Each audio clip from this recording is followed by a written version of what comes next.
ठीक है, तो आज का टॉपिक है हमारे पास कोऑर्डिनेशन नंबर। तो कोऑर्डिनेशन नंबर जैसे कि आप नाम पढ़ोगे इसका कोऑर्डिनेशन नंबर। तो कोऑर्डिनेशन नंबर क्या होता है, किसी भी कंपाउंड का कोऑर्डिनेशन नंबर क्या होता है कि किसी कंपाउंड में सेंट्रल मेटल एटम जितने कोऑर्डिनेट बॉन्ड बनाता है उन्हीं नंबर्स को बोला जाता है आपका कोऑर्डिनेशन नंबर। जैसे कि एक एग्जांपल में लेके चलो इसकी डेफिनेशन अगर आप देखना चाहो तो डेफिनेशन क्या हो जाएगी, the number of coordinate covalent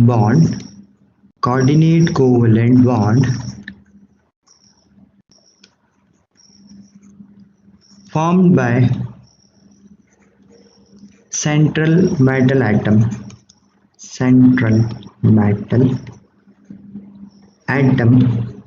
slash ion. किसी कॉम्प्लेक्स कंपाउंड में जो सेंट्रल मेटल एटम होता है वो कितने कोऑर्डिनेट बॉन्ड बनाता है उसी को बोला जाता है आपका कोऑर्डिनेशन नंबर। जैसे कि एग्जांपल हो जाएगा आपका, एग्जांपल हम लेके चलते हैं FeCN6 यहाँ पे जो सेंट्रल मेटल एटम है उसके साथ 6 लाइगेंड्स हैं और आपको पता है कि जो Cn होता है वो एक कोऑर्डिनेट बॉन्ड बनाता है। तो एक साइनाइड आयन अगर एक कोऑर्डिनेट बॉन्ड बनाता है तो 6 साइनाइड आयन मिलके कितने कोऑर्डिनेट बॉन्ड बनाएंगे, 6 कोऑर्डिनेट बॉन्ड बनाएंगे। तो यहाँ पे जो आपके पास सेंट्रल मेटल आयन है आयरन, वो कितने कोऑर्डिनेट बॉन्ड बनाएगा, 6। तो इसीलिए इसका जो कोऑर्डिनेशन नंबर है वो कितना हो जाएगा, 6। और एग्जांपल लेते हैं, जैसे कि हमारे पास एग्जांपल हो जाएगा, सेकंड में आपको एग्जांपल दूं, CONH3 4Cl2 और बाहर एक Cl। इसमें कोऑर्डिनेशन नंबर आपको चेक करना है। तो कोऑर्डिनेशन नंबर मतलब कि सेंट्रल मेटल एटम कितने कोऑर्डिनेट बॉन्ड बनाएगा। तो यहाँ पे जो NH3 है, जो आपके पास NH3 होता है वो एक मोनोडेंटेड लाइगेंड है और मोनोडेंटेड लाइगेंड एक कोऑर्डिनेट बॉन्ड बनाता है। ठीक है, तो NH3 एक आपका मोनोडेंटेड लाइगेंड है तो एक NH3 एक कोऑर्डिनेट बॉन्ड बनाता है। ठीक है, Cl नेगेटिव ये भी एक मोनोडेंटेड लाइगेंड है, ये भी एक ही बॉन्ड बनाता है। तो एक NH3 एक कोऑर्डिनेट बॉन्ड बनाता है तो 4 NH3 मिलके 4 कोऑर्डिनेट बॉन्ड बनाएंगे। एक क्लोरीन मिलके एक कोऑर्डिनेट बॉन्ड बनाता है तो 2 क्लोरीन मिलके 2 कोऑर्डिनेट बॉन्ड बनाएंगे। तो यहाँ पे जो टोटल कोऑर्डिनेट बॉन्ड बनेंगे वो कितने होंगे, 6। तो यहाँ पे कोऑर्डिनेशन नंबर कितना हो जाएगा, 6। तो इस तरीके से इस कंपाउंड में आपका कोऑर्डिनेशन नंबर कितना हो जाएगा, 6। वैसे ही और मैं आपको एग्जांपल दूं तो एग्जांपल है CuCN4, इसकी पावर है 2 नेगेटिव। तो आपको देखना है कि इसका कोऑर्डिनेशन नंबर क्या होगा। क्या आप मुझे बता सकते हो कि इसका कोऑर्डिनेशन नंबर कितना होगा। साइनाइड आयन जो है आपका Cn नेगेटिव जो होता है वो एक आपका यूनिवैलेंट या यूनिडेंटेड लाइगेंड होता है। आपका जो साइनाइड आयन है वो एक मोनोडेंटेड लाइगेंड है और मोनोडेंटेड लाइगेंड एक कोऑर्डिनेट बॉन्ड बनाता है। तो अगर आपके पास 4 साइनाइड आयंस हैं तो टोटल सेंट्रल एटम कितने कोऑर्डिनेट बॉन्ड फॉर्म करेगा, यहाँ पे कितने बॉन्ड बनेंगे, 4। यहाँ पे आपका जो सेंट्रल मेटल एटम है कॉपर वो बनाएगा टोटल 4 कोऑर्डिनेट बॉन्ड्स, इसीलिए इसका कोऑर्डिनेशन नंबर हो जाएगा 4। अब हम अगर बात करें एक और एग्जांपल की, जैसे हमारा मेरे पास एग्जांपल है COEN,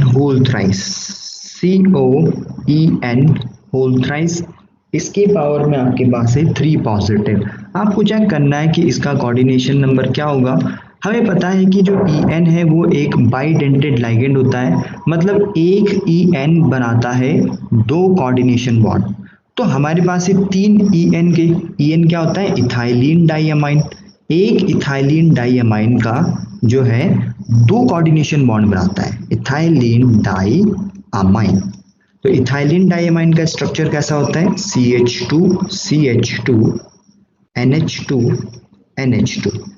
तो एक इथाइलिन डाइअमाइन बनाता है 2 कोऑर्डिनेशन बॉन्ड, तो हमारे पास है टोटल 3 इथाइलिन डाइअमाइन इस स्क्वायर ब्रैकेट के अंदर। तो टोटल कोऑर्डिनेशन नंबर कितना होगा, कितना होगा?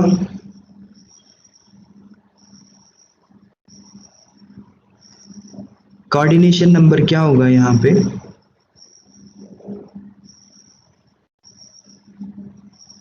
बताओगे शगुन, भारती? एक इथाइलिन डाइअमाइन 2 बॉन्ड बनाता है, ठीक है, 2 कोऑर्डिनेशन बॉन्ड बनाता है क्योंकि उसके बाद 2 डोनर एटम होते हैं। तो हमारे पास जो कॉम्प्लेक्स कंपाउंड है उसमें हमारे पास 3 इथाइलिन डाइअमाइन है, तो टोटल कितने कोऑर्डिनेशन बॉन्ड बनेंगे? 6, ठीक है। तो यहाँ पे टोटल 6 कोऑर्डिनेशन बॉन्ड बनेंगे। तो आपका जो कोऑर्डिनेशन नंबर हो जाएगा यहाँ पे सेंट्रल मेटल एटम का, वो होगा हमारे पास 6। और एग्जाम्पल लेके चलते हैं, जैसे कि हमारे पास एग्जाम्पल है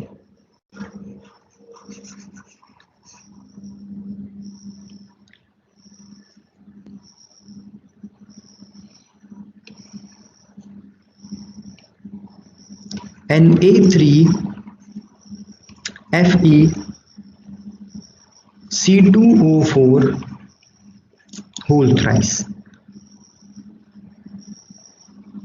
यहाँ पे जो C2O4 है वो है ऑक्सलेट आयन। ऑक्सलेट आयन का स्ट्रक्चर क्या होता है? C double bond O negative, C double bond O negative.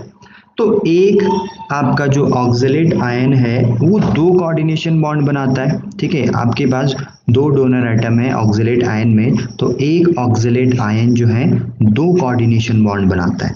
तो यहाँ पे सोचोगे कि हमारे पास जो कॉम्प्लेक्स कंपाउंड है उसका कोऑर्डिनेशन नंबर कितना होगा?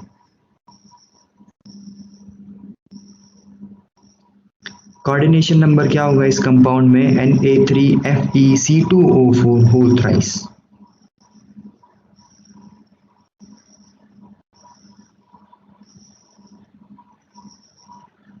कोऑर्डिनेशन नंबर चेक करो, Na3FeC2O4 whole thrice. Coordination number क्या होगा इसमें? एक C2O4 बनाता है 2 कोऑर्डिनेट बॉन्ड्स, ठीक है। तो 3 C2O4 मिलके कितने कोऑर्डिनेशन बॉन्ड बनाएंगे? 6। इसका कोऑर्डिनेशन नंबर कितना हो जाएगा? 6 हो जाएगा। तो इस तरीके से आप जो है यहाँ पे कोऑर्डिनेशन नंबर फाइंड कर सकते हो। वैसे ही चलो मैं आपको और एग्जांपल्स देता हूँ। हमारे पास एग्जांपल है जैसे कि CONH3 whole 5, CONH3 whole 5, SO4 Cl2 या फिर Cl। हमें चेक करना है कि इसका कोऑर्डिनेशन नंबर कितना है। तो कोऑर्डिनेशन नंबर क्या होता है? किसी भी कोऑर्डिनेशन कंपाउंड में सेंट्रल मेटल एटम कितने कोऑर्डिनेशन बॉन्ड फॉर्म करता है उसे बोला जाता है कोऑर्डिनेशन नंबर, ठीक है। तो जैसे हम यहाँ पे चेक करेंगे CONH3 होल 5, तो यहाँ पे जो NH3 है वो एक मोनोडेंटेड लाइगेंड है, एंड मोनोडेंटेड लाइगेंड एक कोऑर्डिनेशन बॉन्ड बनाता है। तो NH3 भी मोनोडेंटेड है, SO4 भी मोनोडेंटेड है, मतलब एक NH3 एक कोऑर्डिनेशन बॉन्ड बनाता है एंड एक SO4 एक कोऑर्डिनेशन बॉन्ड बनाता है। तो यहाँ पे टोटल कितने कोऑर्डिनेशन बॉन्ड बनेंगे वही आपका कोऑर्डिनेशन नंबर हो जाएगा। तो चेक करो यहाँ पे टोटल कितने कोऑर्डिनेट बॉन्ड फॉर्म होंगे। सेंट्रल मेटल एटम कितने कोऑर्डिनेशन बॉन्ड बनाएगा? कितना होगा? देखो NH3 एक बॉन्ड बनाता है, तो 5 NH3 5 बॉन्ड बनाएंगे। एक SO4 एक सिंगल कोऑर्डिनेशन बॉन्ड बनाता है, तो टोटल कोऑर्डिनेशन बॉन्ड कितने बनेंगे? 5 NH3 के मॉलिक्यूल्स बनाएंगे एंड एक SO4 का बनाएगा, तो टोटल कितना हो जाएगा? 6।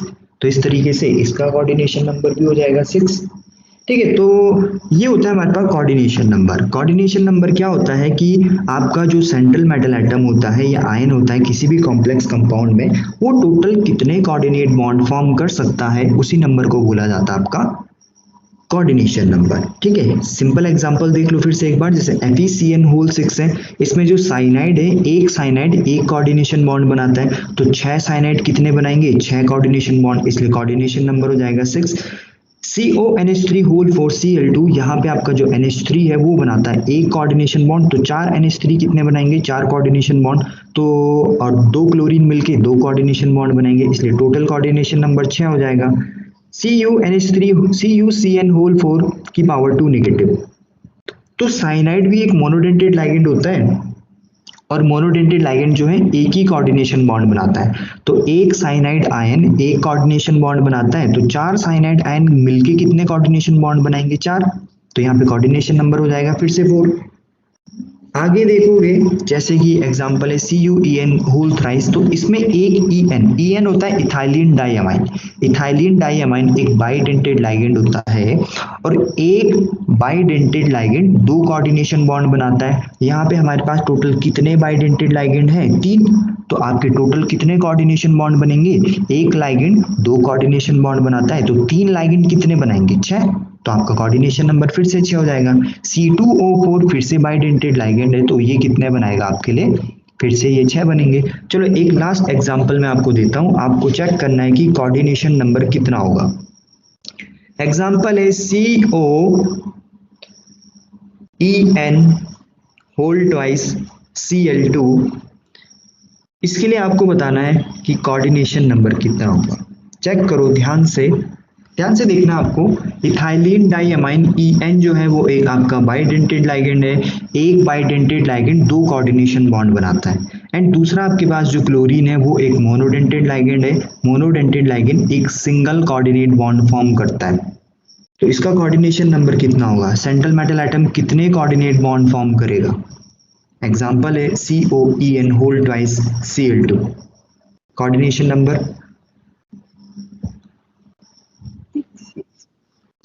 कितना होगा, भारती, आस्था, शगुन,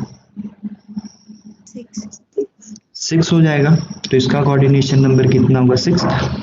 तो ये था हमारे पास कोऑर्डिनेशन नंबर। इससे रिलेटेड क्वेश्चन काफी पूछे जाते हैं, तो वो क्वेश्चंस मैं आपको अभी दिखाऊंगा। फिलहाल इसको यहीं पे छोड़ेंगे, मेरे ख्याल से कोऑर्डिनेशन नंबर आपको क्लियर है। नेक्स्ट जो हमारा जनरल टर्म यूज होता है कोऑर्डिनेशन कंपाउंड्स में, वो होता है आपका ऑक्सीडेशन स्टेट। तो ऑक्सीडेशन स्टेट कैसे कैलकुलेट की जाती है वो आपको पता होगा, या ऑक्सीडेशन नंबर क्या होता है वो आप जानते हो। तो ऑक्सीडेशन नंबर क्या होता है कि सेंट्रल मेटल एटम के ऊपर जो भी चार्ज होता है उसे उसका ऑक्सीडेशन स्टेट कहा जाता है। ठीक है, तो ऑक्सीडेशन स्टेट कैलकुलेट करना आपने +1 में भी सीखा होगा, और मैं आपको थोड़ा सा रिवाइज करा देता हूं तो आपको क्लियर हो जाएगा। तो नेक्स्ट हमारे पास है जनरल टर्म ऑक्सीडेशन नंबर या फिर ऑक्सीडेशन स्टेट। तो हम कुछ जनरल से एग्जांपल सॉल्व करेंगे और देखेंगे कि कोऑर्डिनेशन नंबर कितना होता है। तो मेरे पास जैसे है K4FeCN होल 6, ठीक है, मुझे यहाँ पे सेंट्रल मेटल एटम का कोऑर्डिनेशन ऑक्सीडेशन नंबर फाइंड करना है। अच्छा चलो पहले वो छोड़ो, मुझे ये बताओ इसका कोऑर्डिनेशन नंबर कितना होगा। K4FeCN होल 6 कोऑर्डिनेशन नंबर क्या होगा इसमें, 6, ठीक है, तो इसका कोऑर्डिनेशन नंबर हो जाएगा 6। अब मुझे यहाँ पे फाइंड करना है ऑक्सीडेशन स्टेट, किसके लिए, सेंट्रल मेटल एटम के लिए। ठीक है, तो सेंट्रल मेटल एटम जिसके लिए आपको फाइंड करना है उसका मैं x मान के चलता हूँ। ठीक है, क्या मुझे आप बताओगे पोटेशियम का ऑक्सीडेशन स्टेट कितना होता है, पोटेशियम का ऑक्सीडेशन स्टेट कितना होता है। पोटेशियम होता है ग्रुप 1 का एलिमेंट, +1 होता है, तो पोटेशियम पे हो जाएगा +1। एंड साइनाइड क्या होता है, Cn नेगेटिव, तो साइनाइड पे होता है -1 चार्ज, तो इसलिए इसमें जो ऑक्सीडेशन स्टेट हो जाएगा वो हो जाएगा -1। अब आपको फाइंड करना है कि आयरन पे टोटल कितना चार्ज होगा, तो एक मैं करके दे रहा हूँ, बाकी आप खुद से करोगे।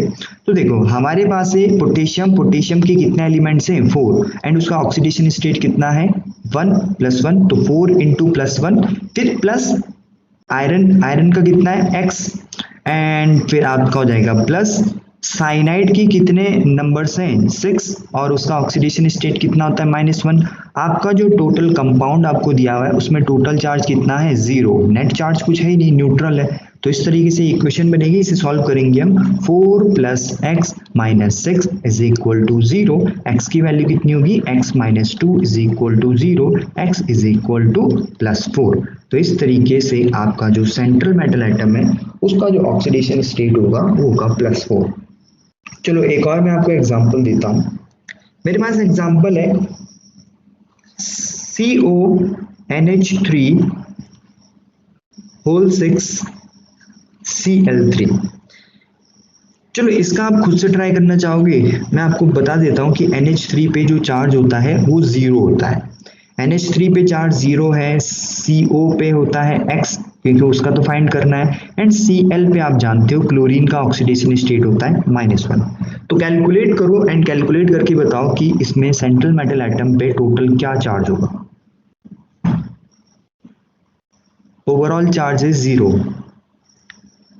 कंपाउंड आपका न्यूट्रल है।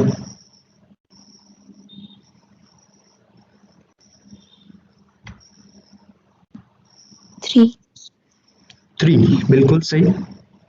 इसे सॉल्व करो, देखो x + 6 × 0 और -3 × 1 या फिर +3 × -1 = 0। सॉल्व करोगे तो x - 3 = 0, x +3। यहाँ पे ऑक्सीडेशन स्टेट हो जाएगा +3। और एग्जांपल्स है जैसे कि K3, एग्जांपल है K3 FeCN होल 5 Cl, साथ में है आपका Cl,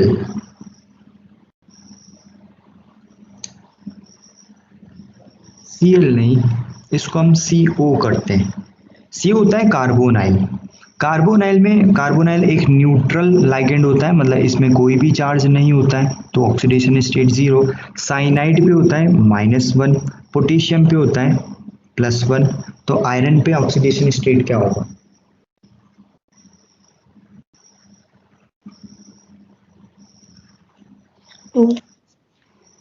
2। कैलकुलेट करके देखते हैं।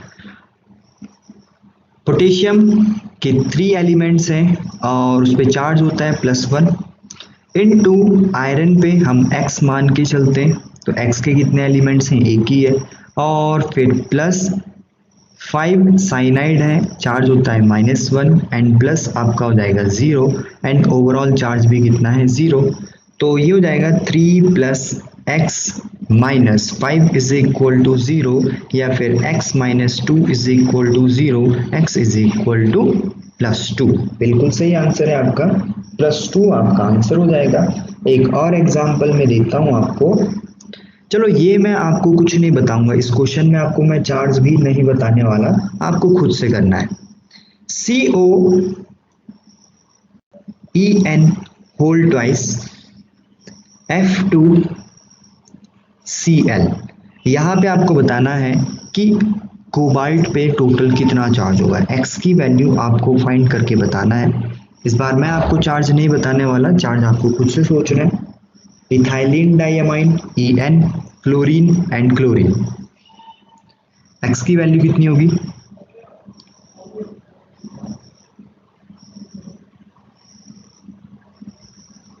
इथाइलिन डाइअमाइन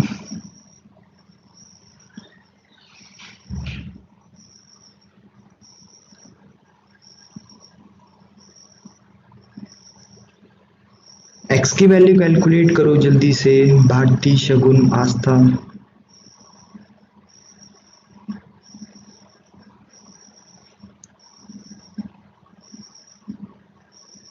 आया आंसर किसी का। इथाइलिन डाइअमाइन एक न्यूट्रल लाइगेंड होता है, इसमें कोई भी चार्ज नहीं होता है। कल पढ़ा था आपने इथाइलिन डाइअमाइन, कोई चार्ज नहीं होता है। फ्लोरीन पे आप जानते हो -1 होता है, क्लोरीन पे भी आप जानते हो हमेशा ही -1 होता है। कार्बन कोबाल्ट है, उसमें तो आपको फाइंड करना है। अब करके दो जल्दी से। इथाइलिन डाइअमाइन एक न्यूट्रल लाइगेंड होता है।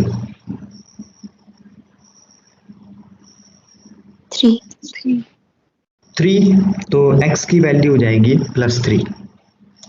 तो मैं आपको कुछ और एग्जांपल्स दे रहा हूँ, आपको जल्दी से सॉल्व करना है और आंसर बताना है। ठीक है, तो 1 मिनट वेट करो।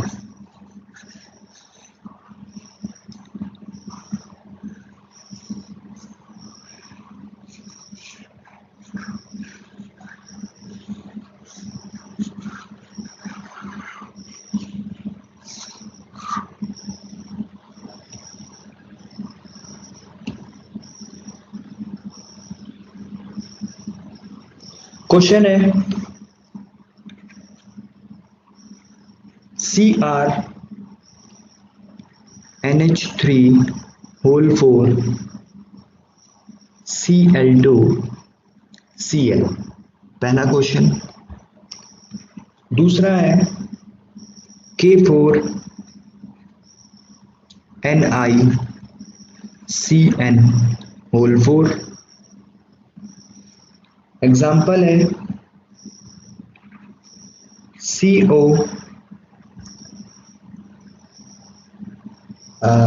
चलो इसमें क्या लें आपको, CONH3 होल 4 Cl2।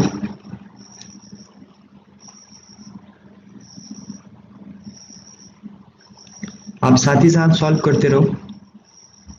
एग्जाम्पल है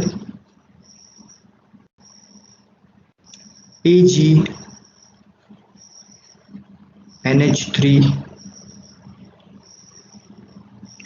होल ट्वाइस Cl।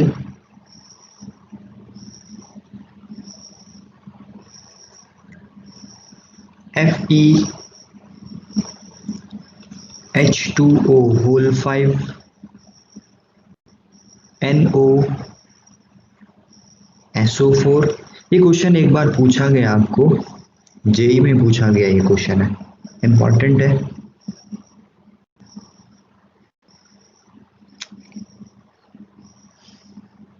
चलो और देता हूं मैं आपको कुछ एग्जांपल्स।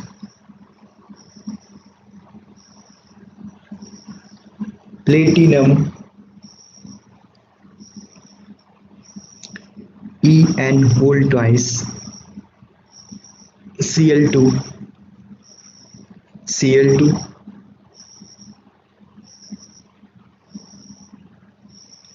ठीक है। NiCO होल 4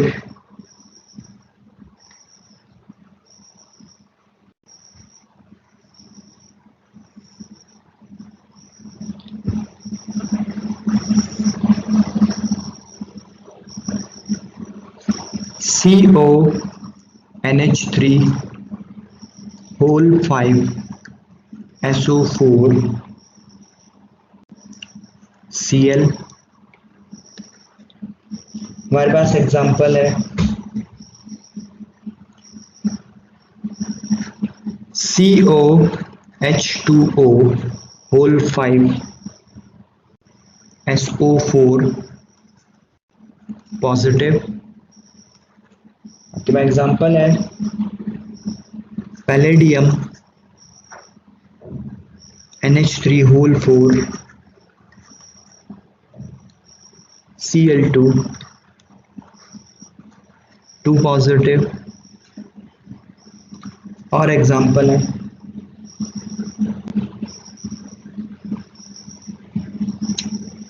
चलो इतने बहुत है। फर्स्ट वाले का आंसर बताओ। चलो यहाँ पे एक एग्जांपल और डाल देते हैं ना, जगह बची ये तो एक और लिख लेते हैं हम। Na3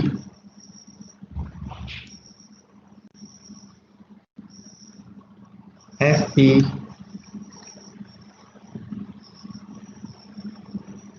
Na3Fe Cn whole 6। चलो ठीक है, करके बताओ फर्स्ट वाले का आंसर क्या होगा।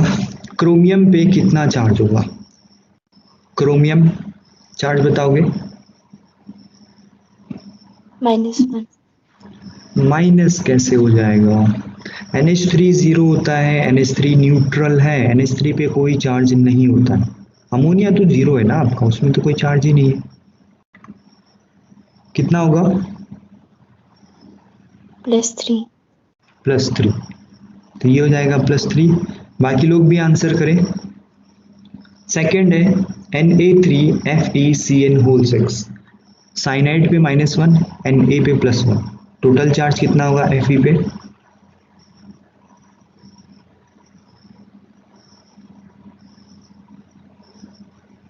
आयरन पे चार्ज क्या होगा?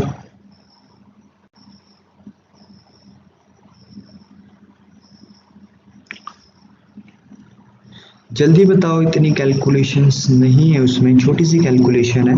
साइनाइड पे -1 होता है, सोडियम पे +1 होता है, आयरन में कितना चार्ज होगा? 5। 5 कैसे होगा? सोडियम के +3 है, साइनाइड के -6 है, तो 5 कैसे आ रहा है आपका? 3। +3। नेक्स्ट है K4 है ये, K4NiCN4, साइनाइड पे -1 चार्ज होता है एंड पोटेशियम पे +1 चार्ज होता है। ठीक है, तो इस पे -1 0। है और इस पे भी -1 है, ओवरऑल चार्ज कितना आएगा? 0। 4 प्लस के हैं, 4 माइनस के हैं, तो निकल पे चार्ज कितना हो जाएगा? 0 चार्ज, यहाँ पे कोई चार्ज ही नहीं है। नेक्स्ट है CONH3 4Cl2, बताओगे? कोबाल्ट पे चार्ज NH3 0, Cl -1, 2। 2 चार्ज हो जाएगा +2। बाकी लोग आंसर नहीं कर रहे हैं, शगुन, भारती। नेक्स्ट है AgNH3 2Cl, NH3 पे कोई चार्ज नहीं होता है, Cl पे -1 होता है और Ag पे तो आपको फाइंड करना ही है, तो Ag पे चार्ज कितना होगा?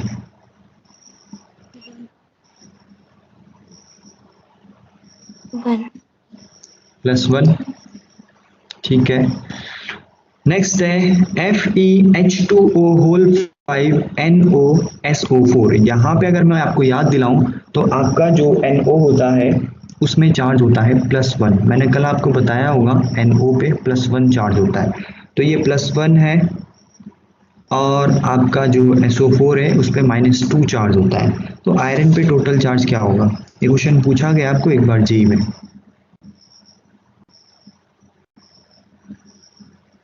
कितना होगा इसमें? 1। +1। नेक्स्ट है PTEN2Cl2, तो प्लेटिनम में चार्ज कितना होगा?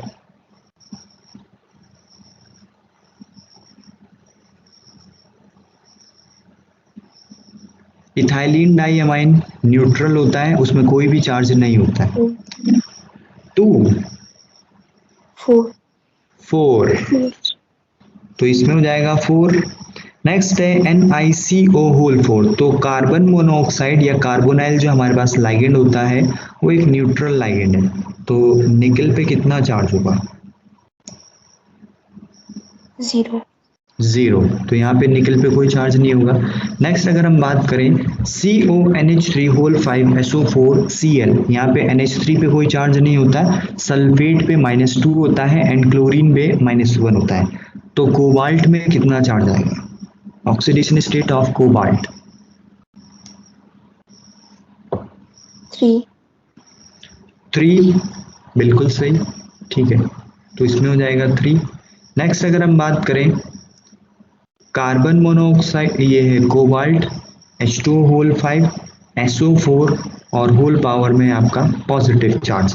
अब यहाँ पे देखना पॉजिटिव चार्ज भी है, मतलब जब आप कैलकुलेशन करोगे तो इक्वल में आएगा +1 चार्ज, तो CO कितना होता है फाइंड करना है x, H2O कितना होता है 0, तो 5 × 0, फिर प्लस सल्फेट पे होता है -2, तो ये सीधे हम लिख लेते हैं -2, कितना आएगा आंसर? 3। 3, बिल्कुल सही आंसर है, ये हो जाएगा 3। बात करेंगे हम पैलेडियम NH3 4Cl2, बाहर है आपका +2 चार्ज, पैलेडियम में कितना चार्ज आएगा? 4। +4, ठीक है, तो इस तरीके से हम ऑक्सीडेशन स्टेट हम कैलकुलेट करते हैं। ठीक है, तो मेरे ख्याल से ये आप समझ गए हो। देखो ऑक्सीडेशन स्टेट का बहुत बड़ा रोल होगा जब हम आपका आईयूपीएसी नेमिंग करेंगे। अभी नेक्स्ट हमारे पास टॉपिक आने वाला है IUPAC naming of coordination compound, तो वहां पे आपको कोऑर्डिनेशन नंबर, ये ऑक्सीडेशन नंबर लिखना होता है। तो अगर आपको ऑक्सीडेशन नंबर निकालना नहीं आता तो फिर आप सॉल्व नहीं कर सकते हो।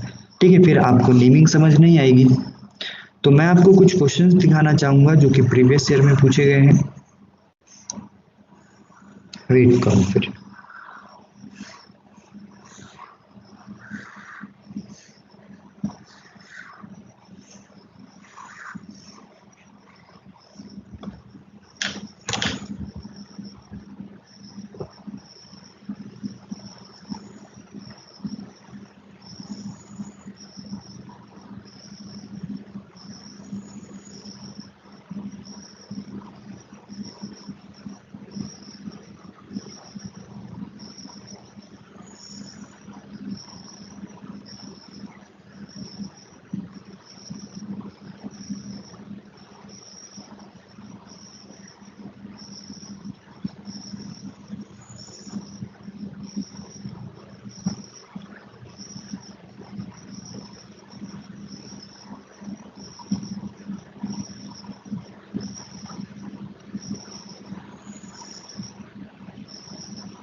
ठीक है, तो आप लोग स्टार्ट करोगे question number third.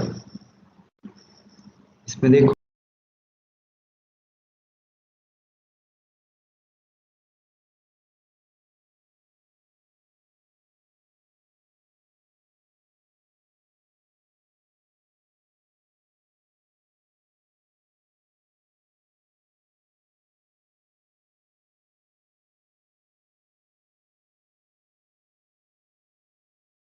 Question number third है the sum of coordination number and oxidation number of the metal M in the complex. Complex आपको गिवन है एंड कॉम्प्लेक्स क्या गिवन है, M E N whole twice C2O4। ठीक है, तो C2O4 होता है हमारे पास ऑक्सलेट आयन। तो आपको पूछ रहा है क्वेश्चन में, अच्छा बाहर Cl भी है, इसके बाहर है आपका Cl।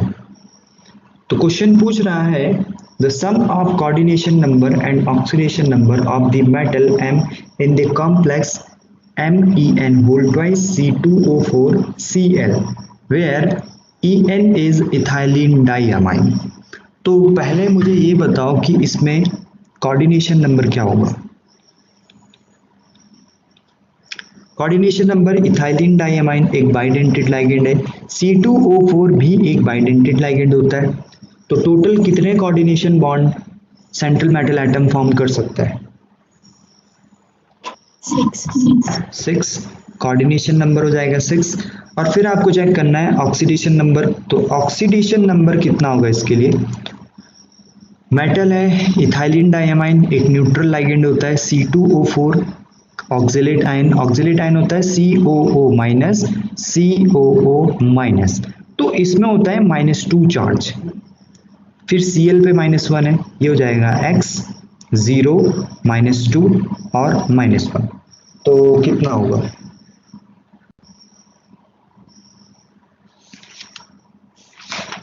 Oxidation state of central metal atom 3 हो जाएगा। तो फिर आपका क्या आंसर सही है इसमें, ऑक्सीडेशन स्टेट 3। तो coordination number and oxidation number का सम कितना आएगा, 9। सम कितना हो जाएगा 9। ठीक है, तो आपका आंसर क्या होगा इसमें आपका आंसर हो जाएगा ऑप्शन डी। ठीक है, तो डी ऑप्शन बिल्कुल सही आंसर है। नेक्स्ट क्वेश्चन देखोगे आप, हमारे पास है क्वेश्चन नंबर 16।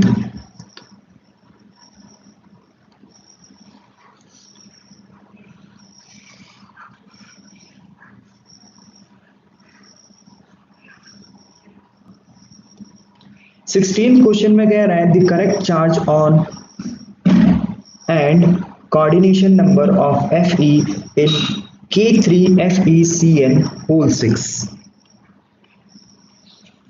आपको बताना है कि इसमें कोऑर्डिनेशन नंबर क्या होगा एंड सेंट्रल मेटल एटम के ऊपर चार्ज कितना होगा।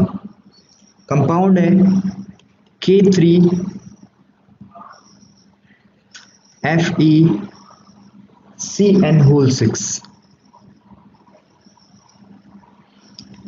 हमें बताना है charge on central metal atom, तो चार्ज आपको फाइंड करना है मतलब x की वैल्यू, एंड सेकंड आपको बताना है coordination number.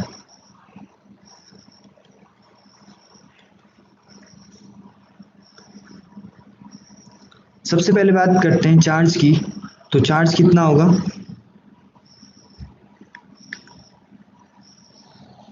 Central metal atom पे चार्ज क्या होगा, +3। Coordination number central metal atom के लिए कितना होगा, 6। तो कौन सा ऑप्शन सही है, सेकंड। तो करेक्ट ऑप्शन कौन सा हो जाएगा हमारे पास, सेकंड वाला ऑप्शन बी। ठीक है, नेक्स्ट क्वेश्चन देखोगे, क्वेश्चन नंबर 17 है द लाइगेंड। आपको एक लाइगेंड दिया हुआ है, आपको पहचानना है कि वो बाइडेंटेड लाइगेंड है, ट्राइडेंटेड लाइगेंड है, हेक्साडेंटेड लाइगेंड है या फिर आपका टेट्राडेंटेड लाइगेंड है। चेक करोगे आपके पास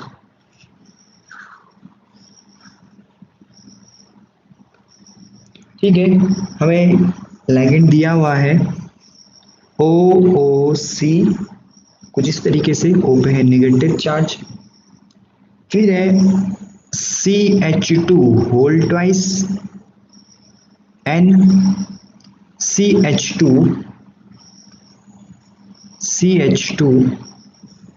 N CH2 COO negative whole twice. आपको डेंसिटी चेक करनी है, ऑप्शंस हैं बाइडेंटेड लाइगेंड, ट्राइडेंटेड है, हेक्साडेंटेड या फिर टेट्राडेंटेड। कितने डोनर एटम आपको दिख रहे हैं, नाइट्रोजन पे होगा लोन पेयर, ये दो नाइट्रोजन है, दोनों नाइट्रोजन पे लोन पेयर होगा, मतलब यहाँ पे नाइट्रोजन भी क्या है, डोनर एटम है। तो चेक करो क्या आंसर हो सकता है इसका,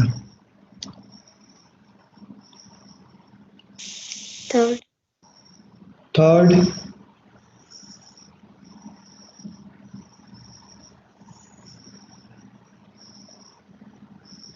अच्छा ठीक है, इसमें ये होल ट्वाइस है ना, सही है, ठीक है। तो इसमें देखो, हाँ ये COO नेगेटिव है, मतलब इसमें दो डोनर एटम होंगे, इसके अंदर O नेगेटिव के दो है, फिर एक नाइट्रोजन एटम, यहाँ दो होंगे, एक ये रहा तीसरा, एक ये रहा चौथा, एंड दो ये रहे, मतलब टोटल हो गए 6। तो ये क्या है, एक हेक्साडेंटेड लाइगेंड, हेक्साडेंटेड लाइगेंड, क्योंकि इसके पास टोटल 6 डोनर एटम्स है। तो आपका आंसर हो जाएगा ऑप्शन सी, हेक्साडेंटेड लाइगेंड। ठीक है, तो आंसर हो जाएगा इसमें आपका ऑप्शन सी। देखोगे अगला क्वेश्चन है, नेक्स्ट क्वेश्चन है क्वेश्चन नंबर 18 है the coordination number and oxidation state of the central metal ion in the complex ion. आपको एक कॉम्प्लेक्स आयन दिया हुआ है, उसमें आपको बताना है coordination number and oxidation state. ध्यान से देखो क्या आंसर होगा,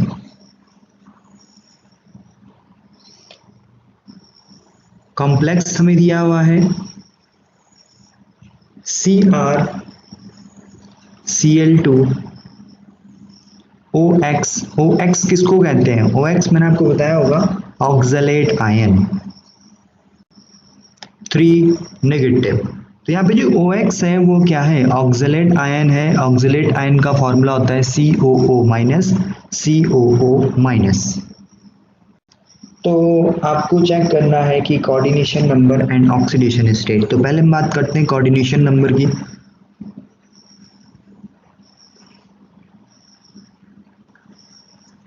कितना होगा कोऑर्डिनेशन नंबर? यहाँ पे Cl एक मोनोडेंटेड लाइगेंड है एंड OX एक बाइडेंटेड लाइगेंड है। तो टोटल कितने कोऑर्डिनेट बॉन्ड फॉर्म करता है central metal atom? 6. 6। Oxidation state क्या होगा इसमें?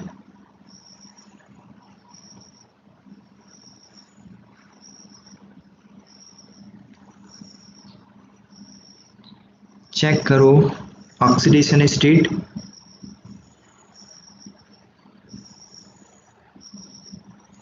OX पे -2 चार्ज होता है, OX -2 Cl -1 कितना होगा? +3. +3, बिल्कुल सही आंसर है। तो कौन सा ऑप्शन ठीक होगा इसमें? सेकंड.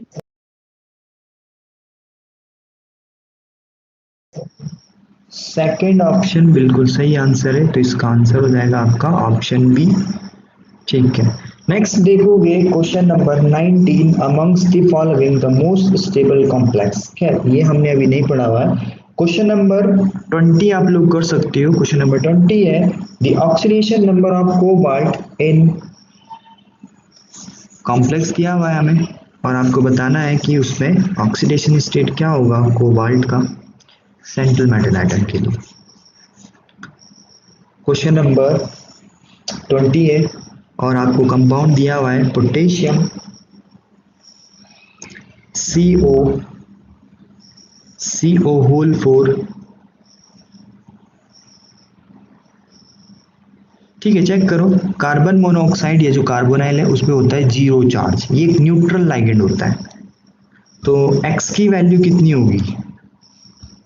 -1. -1।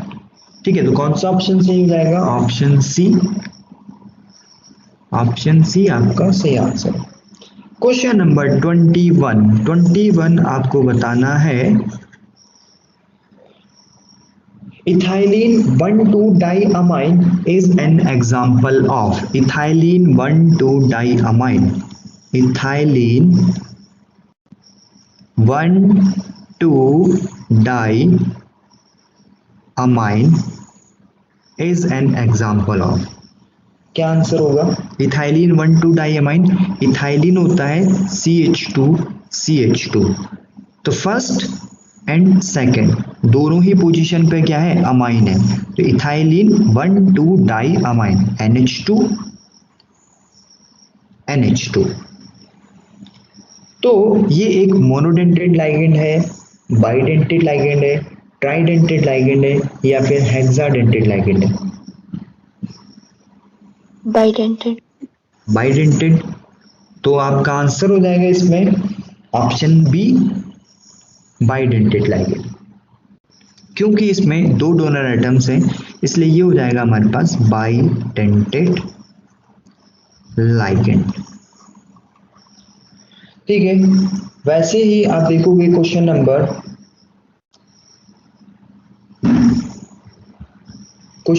देखोगे आप 23। क्वेश्चन नंबर 23 अच्छा क्वेश्चन है।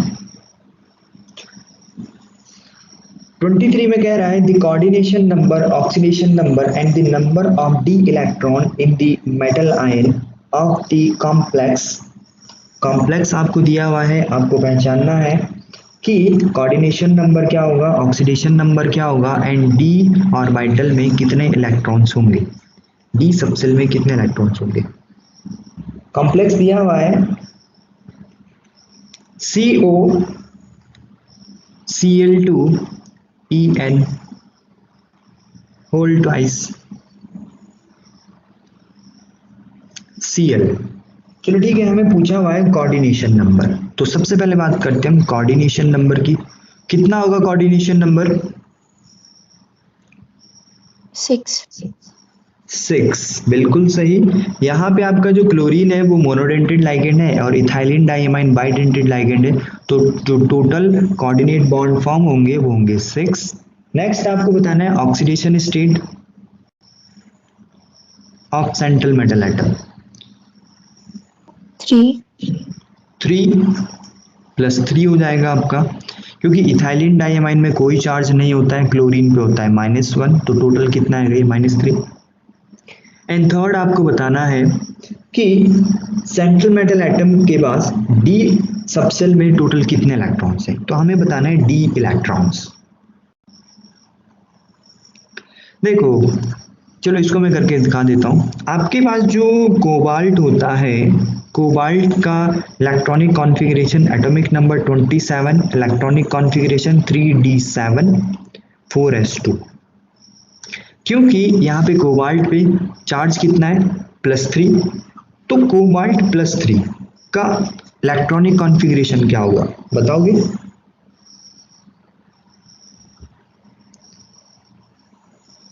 कोबाल्ट +3 ऑक्सीडेशन इलेक्ट्रॉनिक कॉन्फ़िगरेशन क्या बनेगा? ग्राउंड स्टेट में होता है 3d7 4s2, एक्साइटेड स्टेट में क्या होगा? +3 चार्ज है, मतलब उसने 3 इलेक्ट्रॉन डोनेट किया है। 3d4. कॉन्फ़िगरेशन 3d4 नहीं, पहले 2 इलेक्ट्रॉन 4s से डोनेट करेगा ना, फिर बाकी जितने इलेक्ट्रॉन कमी पड़ेगी वो तब डोनेट करेगा 3d से। पहले इलेक्ट्रॉन डोनेट करेगा 4s से, पहले 2 इलेक्ट्रॉन 4s से जाएंगे, बाकी फिर जो बाकी हैं वो कहाँ से जाएंगे 3d से जाएंगे। बताओ? 3d6. 3d6, तो 3d6 मतलब d में कितने इलेक्ट्रॉन हैं? d में है 6 इलेक्ट्रॉन, तो d इलेक्ट्रॉन्स कितने हो गए 6। तो चेक करो कौन सा ऑप्शन सही होगा? 4th. 5th. 5th option, last option सही आंसर है। ठीक है, तो आपका आंसर हो जाएगा ऑप्शन ई। नेक्स्ट क्वेश्चन देखोगे, क्वेश्चन नंबर है हमारे पास 24। Least coordination number is shown by, सबसे कम कोऑर्डिनेशन नंबर किस में होगा? Question number 24।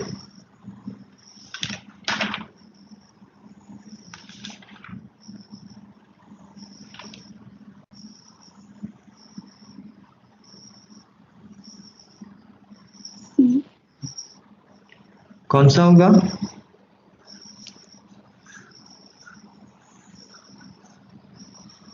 Third option. Third नहीं, फिर से देखो ध्यान से, थर्ड ऑप्शन गलत है। क्वेश्चन नंबर 24 हमें बताना है कि सबसे कम कोऑर्डिनेशन नंबर किस में होगा। ऑप्शंस यहाँ देखोगे हमारे पास है CO2 CO होल 8, नेक्स्ट है Mn2, सेकेंड ऑप्शन है Mn2 CO whole 10, second option. Third option है, ये था first option, second option. Third option है हमारे पास FeEn whole twice NH3, and last option है CrOH whole thrice NH3 whole thrice. चलो ठीक है, हम स्टार्ट करते हैं फर्स्ट से। आपको बताना है कि कोबाल्ट का कोऑर्डिनेशन नंबर कितना होगा। एक कोबाल्ट का, एक सिंगल कोबाल्ट के लिए कोऑर्डिनेशन नंबर कितना होगा? एक सिंगल कोबाल्ट की बात करनी है आपको, यहाँ पे 2 कोबाल्ट के लिए कितना है 8 है, तो एक कोबाल्ट के लिए कितना होगा 4. 4, तो यहाँ पे कोऑर्डिनेशन नंबर हो जाएगा 4। सेकंड की बात करोगे कि आपके पास है Mn2CO होल 10, तो अगर 2 मैग्नीज के लिए कोऑर्डिनेशन नंबर 10 है तो एक मैग्नीज के लिए कितना होगा 5. 5। सी में देखोगे आयरन है En होल ट्वाइस NH3, कितना होगा?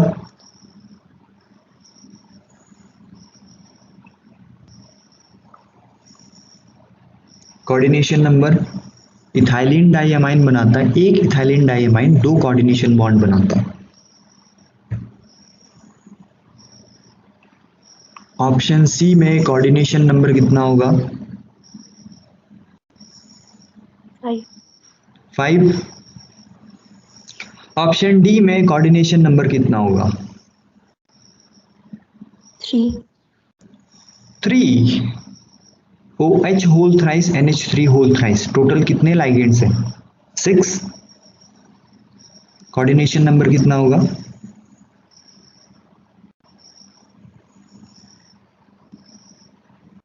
कितने कोऑर्डिनेट बॉन्ड बनेंगे? 6 बॉन्ड बनेंगे ना यहाँ पे, तो 6 कोऑर्डिनेशन नंबर हो जाएगा। तो कौन सा ऑप्शन सही है? फर्स्ट. फर्स्ट ऑप्शन सही है। नेक्स्ट देखोगे क्वेश्चन है हमारे पास, क्वेश्चन नंबर है 25। EDTA can form complex with how many number of donor atom. तो EDTA कितने डोनर एटम होते हैं EDTA में? EDTA की फुल फॉर्म याद होगी आपको, इथाइलिन डाइअमाइन टेट्रा एसीटेट। कितने डोनर एटम होते हैं?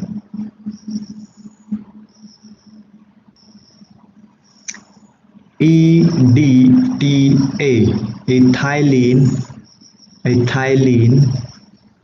Diamine tetra acetate. इसका तो नाम सुन के पता चल रहा है ना, देखो इथाइलिन डाइअमाइन मतलब 2 अमाइन है, मतलब 2 NH2 ग्रुप होंगे, और टेट्रा एसीटेट मतलब 4 एसीटेट ग्रुप होंगे CH3COO-। टोटल कितने डोनर एटम होंगे? एक एसीटेट के पास एक डोनर एटम होता है, एक अमाइन के पास एक डोनर एटम होता है, तो टोटल कितने डोनर एटम होंगे इसके पास? 6. 6। कौन सा ऑप्शन होगा फिर हमारे पास? Option number C. चलो मैं इसका आपको स्ट्रक्चर भी बना के दिखा देता हूँ, इथाइलिन डाइअमाइन का स्ट्रक्चर कैसा होता है। देखो इथाइलिन है मतलब CH2 ये होता है इथाइलिन, डाइअमाइन मतलब NH2, तो ये तो हो गया इथाइलिन डाइअमाइन।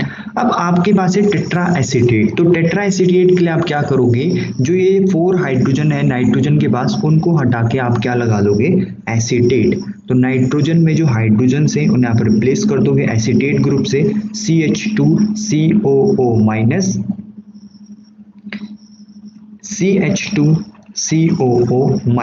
ठीक है, तो ये 2 हो गए। वैसे ही आप जो लेफ्ट हैंड वाला आपका नाइट्रोजन है वहां से भी आप हाइड्रोजन हटा के क्या लगा हुआ है? एसीटेट ग्रुप, तो ये बनाएगा आपके लिए CH2COO- and CH2COO-। NH nitrogen के पास lone pair of electron, nitrogen के पास लोन पेयर ऑफ इलेक्ट्रॉन। कितने आपको यहाँ पे डोनर एटम्स दिख रहे हैं? कितने डोनर एटम है?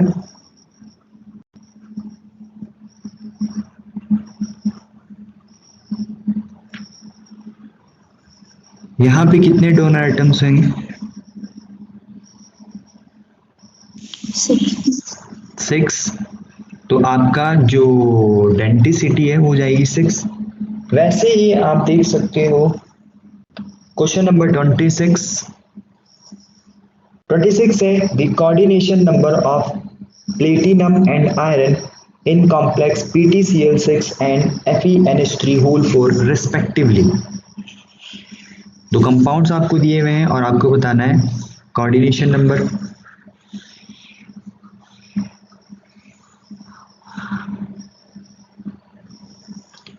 थर्ड। Option third. हमारे पास कंपाउंड दिए हुए हैं PtCl6 एंड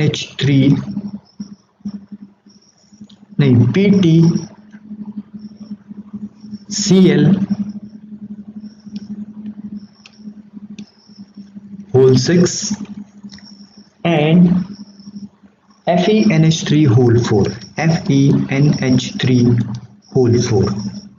ठीक है, तो आपको बताना है कोऑर्डिनेशन नंबर। फर्स्ट में कितना हो जाएगा? 6, सेकंड में कितना हो जाएगा? 4। आपका आंसर हो जाएगा ऑप्शन थर्ड। ठीक है दोस्तों, थर्ड ऑप्शन बिल्कुल सही है। नेक्स्ट है, अभी आप सीधे देखना question number 28। For K4 FeCN6 coordination number and oxidation states are respectively. आपको एक कंपाउंड दिया हुआ है K4 FeCN6.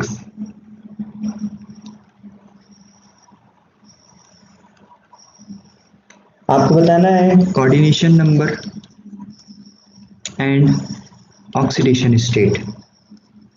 कोऑर्डिनेशन नंबर कितना होगा? 6. ऑक्सीडेशन स्टेट कितना होगा? 2. 2. तो कौन सा ऑप्शन सही है आपका?